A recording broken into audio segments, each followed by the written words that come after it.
नमस्कार. आता आपण आहोत वाशिष्ठी कृषी प्रदर्शनामध्ये आणि या प्रदर्शनामध्ये एक खास आकर्षण आहे.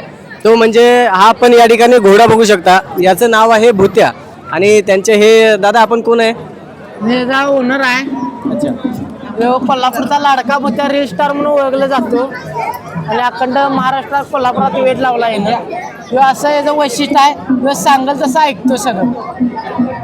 दादा आता आपण बाकीच्या प्राण्यांमध्ये वेगवेगळी जात बघतो, त्याचप्रमाणे याच्याबद्दल आम्हाला काय सांगाल? किंवा संजाप काठेवाडी जातीचा घोडा आहे. त्याला धुतला तर काळा दिसेल, व्हायला तर पांढरा दिसेल. याचं नेमकं वैशिष्ट्य काय आहे? वैशिष्ट्य म्हणजे याचा दोन पाय आकर्षण चालतो तो.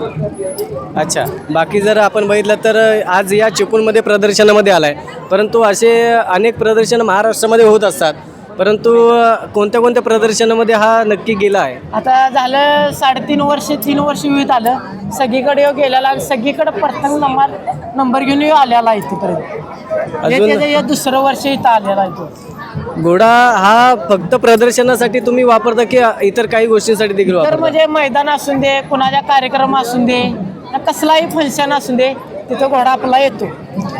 बरं, आपण याचा एखादा असा मोठा मैदान किंवा मोठं प्रदर्शन किंवा मोठं बक्षीस कोणतं आहे? याचं आपण थार बक्षीसला नेलतो. तिथं थार बक्षीसला त्यानं पाहायला म्हणजे मैदान झालं नाही, थार बक्षीसला पण त्याला आपण घेऊन गेलतो. त्याचं 2 मैदान आणल्यापासून 3 मैदान झाल्यात. 2 मैदान त्यानं सलग नंबर आहे, 3रा मैदानाला फक्त मैदान झालं नाही थार बक्षीसचं. म्हणजे आपण म्हणू शकतो की हॅट्रिक हुकली आहे. हॅट्रिक परंतु काय हरकत नाही आहे, हॅट्रिक हुकली तरी पण किती देखणा घोडा आहे तो आपण बघू शकता. तो म्हणजे कोल्हापूरचा भूत्या. दादांनी बाईट दिल्याबद्दल दादांचं शतशः आम्ही आभार मानतो. दादा धन्यवाद. धन्यवाद. ओके.